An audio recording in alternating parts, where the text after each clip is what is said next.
In all the regression models we had been studying till date, we have been looking at variables which were observable.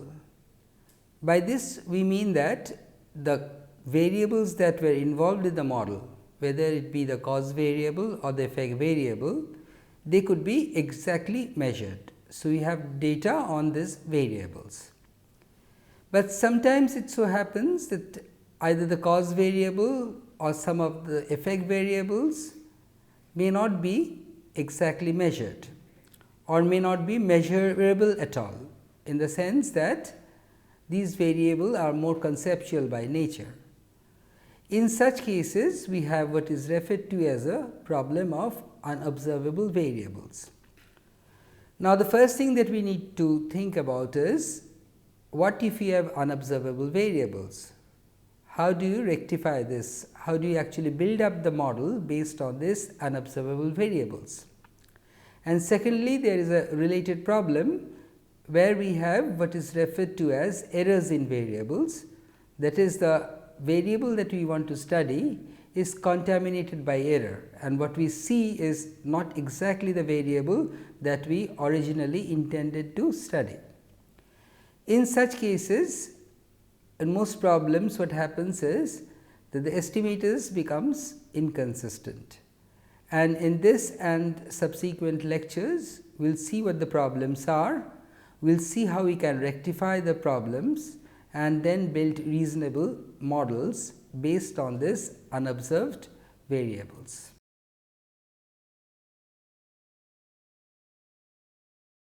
Very often the variables that we want to use in a regression model may be either unobservable or erroneously observed. This is because there may be variables which are either abstract or theoretical by nature, that their measurements may be imperfect, may not even be measurable, in the sense that these are variables for which no exact measurement instrument exists. In such cases, we have what is referred to as a problem of unobservable variables. Now, first the unobservable variables. This includes variables like ability, utility, attitude, achievement, etc. Now, if you look at these words, what does the word ability convey to you? It means that a person is likely to or able to do certain things. But how do you measure ability? There is no measuring instrument which can measure ability. But then, for example, we can have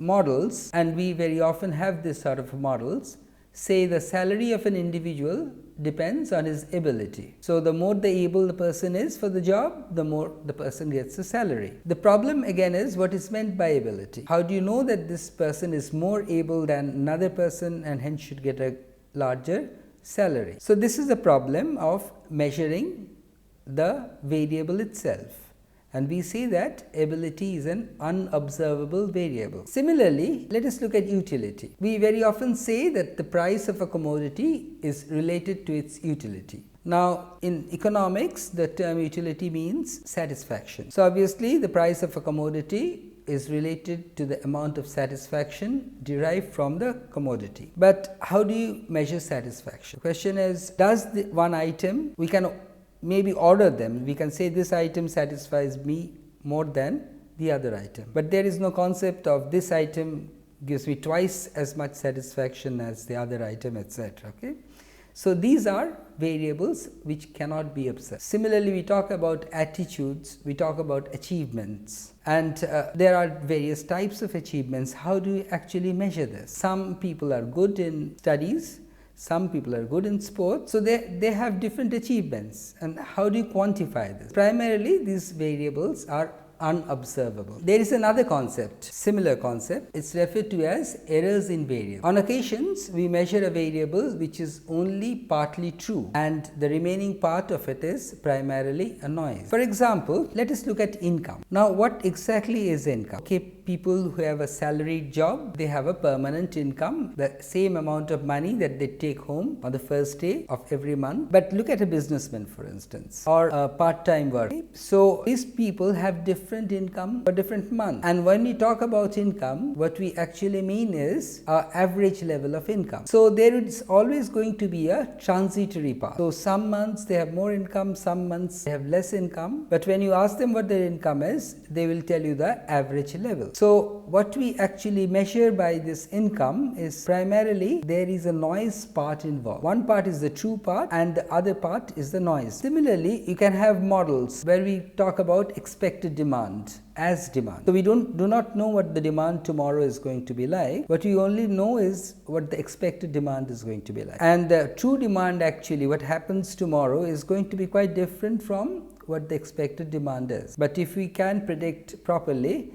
then we'll be very close to the true demand. So actually we model on the basis of the expected demand, and hence we have a noise part that would be involved. The true demand would be slightly different from what we have used in the model, which is the expected demand, and this difference would be explained by the noise. So this would be the problems in errors in variables. So there are various examples where we actually do not measure the variable that we intend to measure, and maybe even if we can measure it, there may be some noise that is involved. Proxy variables are often used when variables are unobservable. Now, what are proxy variables? These are primarily surrogate variables which is used instead of the actual variable, which is not measurable. A very common example would be, how do you measure education? Now, education is a very big concept. A person is educated not only because he has a lot of knowledge, but because he has knowledge plus some attitudes plus some ideas, etc. So it's a combination of a lot of things. But then we cannot measure all these things. So when we say that a person is educated more than another person, what we actually means is the number of years of schooling that the person has gone through. So a person who has gone to school for 8 years is less educated than a person who has done his BSc, that is, have taken 15 years of schooling, and that is again less than somebody who has gone for his MSc or PhD, etc. So we measure education by the years of schooling, but this is not exactly the indicator of education. So what we are doing here is we are using a proxy variable, which is the years of schooling, in place of the actual variable, which is education, and which is not easily measurable. Similarly, in genomics, we look at individuals and we look at what is referred to their phenotypes, and we study the phenotypes, which are primarily not exactly but close manifestations of their genotype. So genotypes are difficult to study, and hence we look at the phenotypes and get some idea about the genotypes. But then there is no exact one-to-one correspondence, and there would be some noise involved. So again we are using a proxy variable instead of the original variable that we wanted to study. Now, what is the problem involving this? Both the proxy variables and the error-prone variables, that is, if you have errors in the variables, they cause the same problem, and hence what we will do henceforth is that we will treat them together, and both lead to the independent variables being correlated with the error term. So what happens is that if you have some error, or if you are using a proxy variable among the independent variables, then the independent variables are no longer independent of the error term. And what will be the consequence of this? The consequence is that the ordinary least square will no longer be unbiased and would not even be consistent. So this is one assumption that is often made when we start with regression. We say that the explanatory variables x and the error variable u need to be either uncorrelated, or very often x is non-stochastic, and therefore there is no relationship between these two. And that condition is violated if we have errors in the x variables, and it would cause inconsistency. In small samples it would be unbiased, even in large samples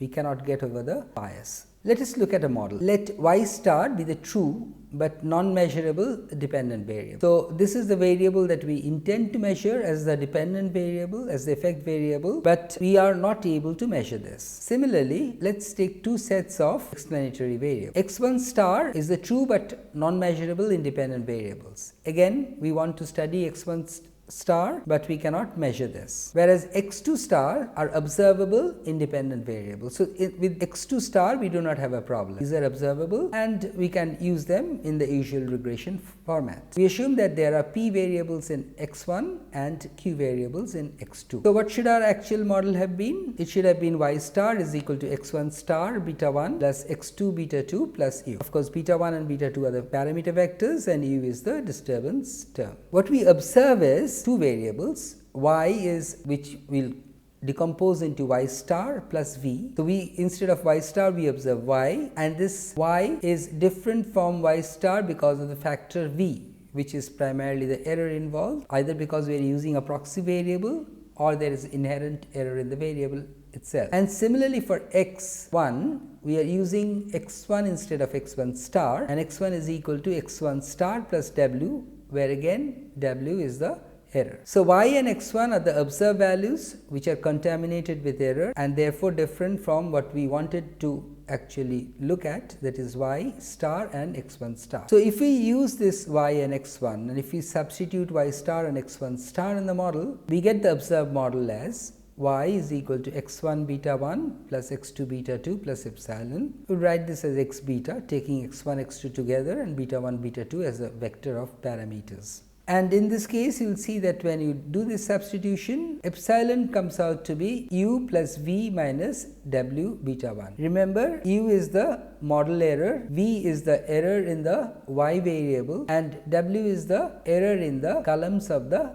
x1 variables. What we assume is that u, v and the columns of w are independent with 0 means, and respective dispersions would be sigma u square in, sigma v square in, and capital sigma cross in, where capital sigma basically would be the variances for the individual wi's. So, there would be pw's and each of this would have a variance of sigma square. Now, if we apply the OLS here, we have beta hat is equal to x prime x inverse x prime y, and you know that we can write this as beta plus x prime x inverse x prime epsilon. What usually happens is that if you take expectation of beta, then this x is non-stochastic and the expectation goes straight through, and expectation of epsilon would be 0. So, the second term on the right hand side would be 0 and beta expectation of beta hat would be equal to beta. But in this case, the covariance between x1 and epsilon, x1 is involved in x, this comes out to be minus of sigma beta 1, and which is a non-zero term. So, what happens here is that the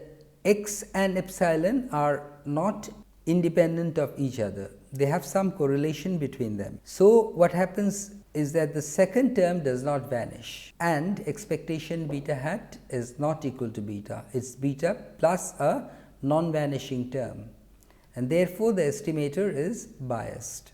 Notice something, that if w is equal to 0, that is the independent variables x1 are error free, then obviously covariance x and epsilon is equal to 0, and if that happens, the OLS can be applied, and what happens is that expectation of beta hat becomes equal to beta, because the second term now vanishes when you take expectation, and hence we get the usual ordinary square estimator.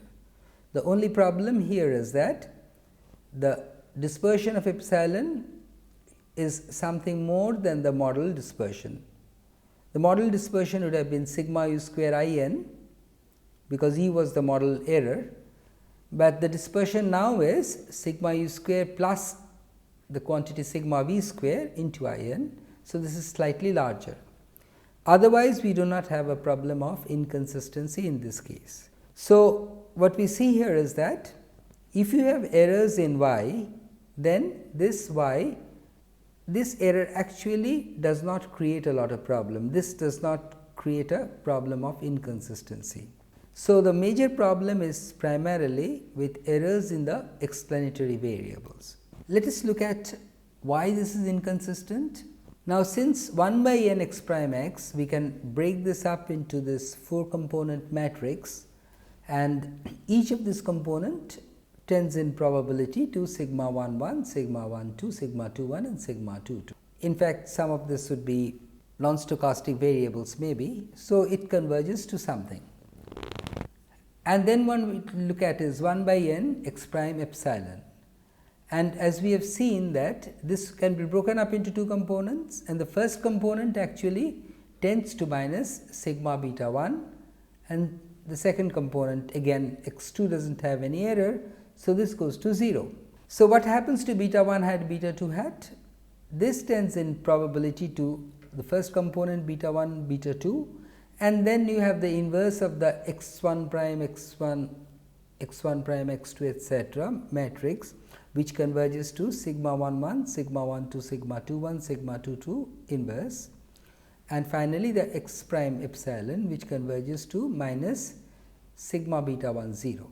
And if you take the product, if you take the first find out the inverse and then take the product with the vector, and you turn up with this being equal to the first term remains the same, that is beta 1 beta 2, and the second term comes out nicely like this. But you can see that the second term is non-zero.